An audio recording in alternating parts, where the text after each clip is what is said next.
Hello, I am remaking a video that I took the other day because I could not get the sound to work for the life of me. So I'm not going to make this video to go all the way through unmolding. I'm going to show you what I'm making here, the one that I already unmolded. This is a star coaster and it has ghost gold in it from eye candy. Resin, eye candy micas. This is what it is right here, ghost gold. And so I put it in there, and I don't know if you can see in the video, but it's got the most beautiful gold shine to it, just very subtle, very subtle. And so I'm going to make one of these. I also made a flower, so I'm going to make another one of those to show how I do them and this is what they should look like at the end. I have made them before using the Marabou Rainbow alcohol inks. I don't know if you can see that. It's got pretty little blue sparkles, but I wanted something to kind of go with the yellow of these coasters, so that is why I chose to use the Ghost Gold this time.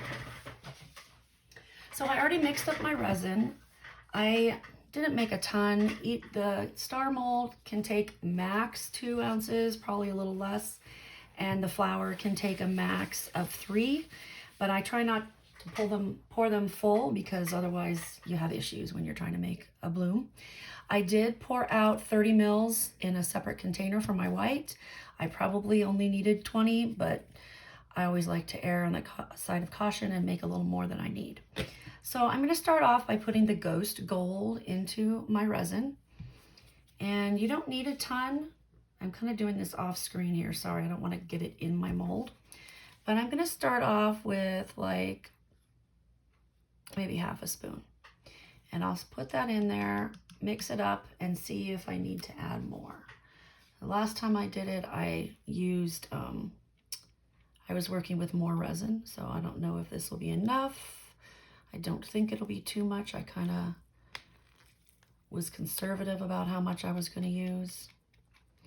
You just need to make sure you mix it up really well because it does make little clumps if you're not careful when you're doing it. So I think this is actually going to be perfect. Just the half of that little spoon. I got that spoon. I can't remember where I got it. To be honest, I think you can find that on Amazon. So I don't know if you can see in the video that it's just got a slight gold tint to it. I'm going to take and I'm going to pour it into my molds now. Oh wait, I see one little spot that I missed. Like I said, you got to make sure you mix it up really well. When I mix my resin, I let it heat up to 35 degrees Celsius. I am in America, United States, but I still, for this, I use Celsius because I know exactly what I need to have the temperature, and I didn't feel like converting it, so I just always use Celsius. So I'm going to have way too much resin. That's okay. I'll just pop it into another project when I'm done. So you want to have just enough to kind of cover the bottom. This star mold is really shallow. And then on the flower, I usually go about halfway, maybe a little more. I think that's about all I need there. All right. Sorry, I'm kind of tidying up as I go. Okay. All right, so the first thing that I do after I pour the resin in is I go around through all the corners and make sure I don't have any bubbles. In the star mold, bubbles like to collect in the corners. So I just kind of go around and make sure that I don't have any bubbles along the edges or in the corners. Okay, and the same with the flower. They like to collect in the curved part of the petals. So I kind of just go all the way around, checking to see if I see any especially, but even if I don't see them, it's just kind of a habit I've gotten into. All right, I think I've gotten that. Okay, the next thing I do is I'm going to use a torch, just kind of go over it, make sure I don't have any obvious bubbles. I will be going over it again, probably a couple times. The alcohol ink that I use is called T-Rex, and I'm going to be using two colors today. This is T-Rex, this is Bellini Orange, and this is T-Rex Sunshine Yellow. So those are the two colors I like to use with these. So I'm going to put these in first, and then I'm going to mix up my white. Sorry, bubbles are going to keep coming up, and I'm kind of a little OCD about those. All right, so I'm going to start off with a drop of the Bellini Orange, or 2 drops in the middle. Drop or 2, does not matter either way. And then what I like to do for this one is, for the yellow, I like to go around and put 1 by each of the points of the star. And I like to put 1 by each of the petals. That way it is symmetrical. Set those aside. All right, so now while that spreads out a little bit, I'm gonna mix up my white. I use Cast and Craft. So I'm gonna shake that up a little bit.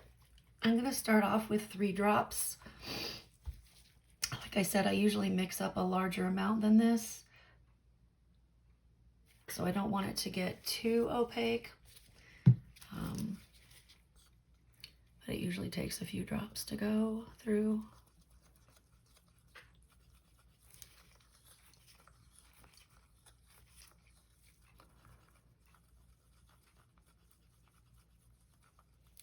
Okay, so that looks good. You can kind of still see the stick through it, but it's not like, you know, totally skim milk, and it's not like whole milk. It's kind of like in between milk, I guess you could say. All right, so that's good and mixed up. I'm gonna put it in my little bag here, my piping bag, because that's the easiest way I have found to do this.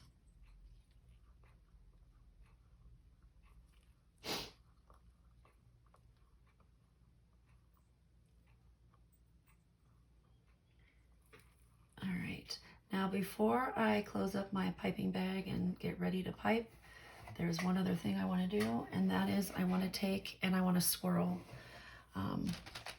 this around just a little bit. So I usually start off in the middle and then go outward. So I'm just gonna go out, and I usually go into there, and I'm gonna do the same thing down here.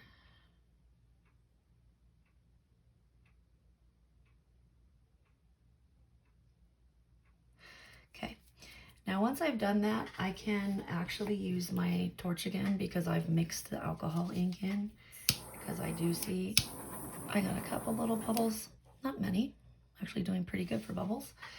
Of course, as I said that, one more popped up. All right, so now what I'm gonna do is I am going to get my bag ready.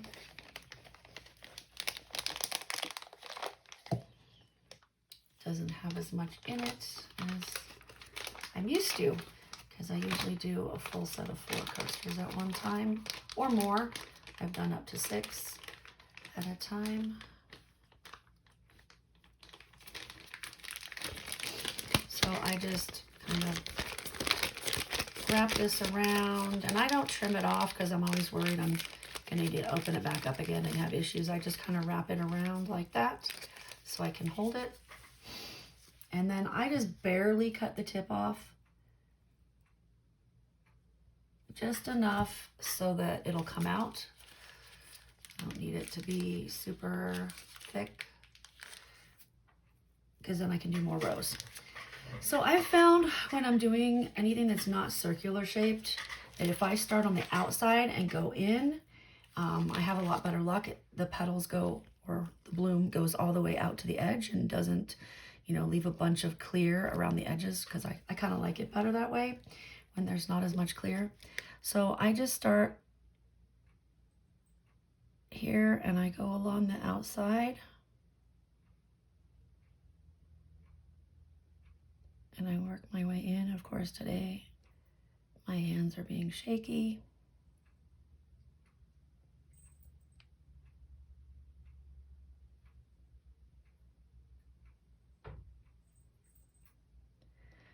Probably because I'm making a video and my body knows that I want my full focus, of course. So, all right, so I'm gonna do the same thing here. I'm gonna start here and I'm gonna go into each of the petals, the 5 petals,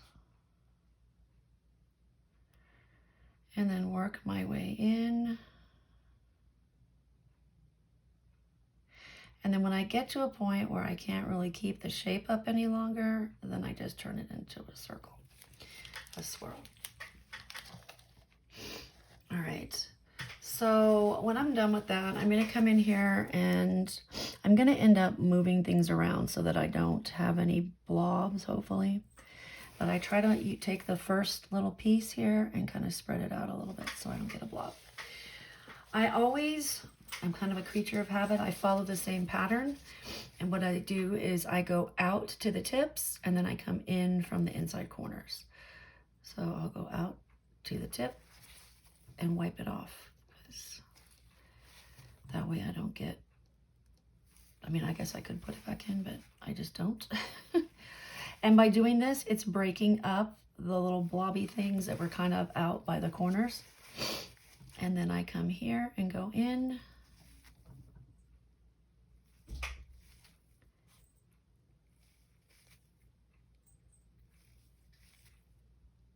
There we go. And then the last thing I do is hold on a second, drop it. Then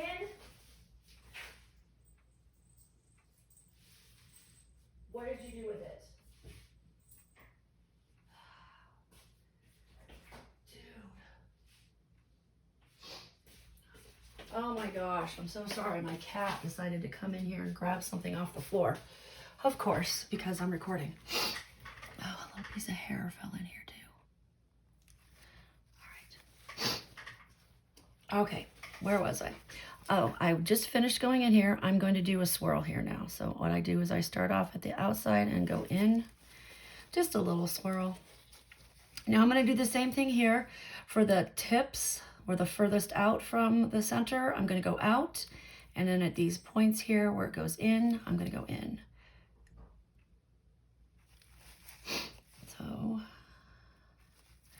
I don't know about you, but it is allergy season here, and my allergies are kicking my butt. Alrighty, so now I'm just going to go in. You can see, I don't know if you can tell, it's already starting to bloom. So it happens pretty fast.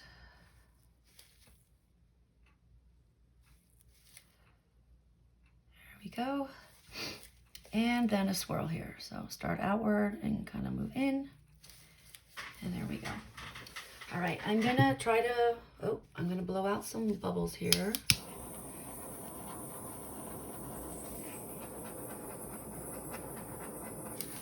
All right, I'm gonna try to bring this down without dropping it into the resin so you can see. It's probably gonna jerk here, so. Okay, here we go.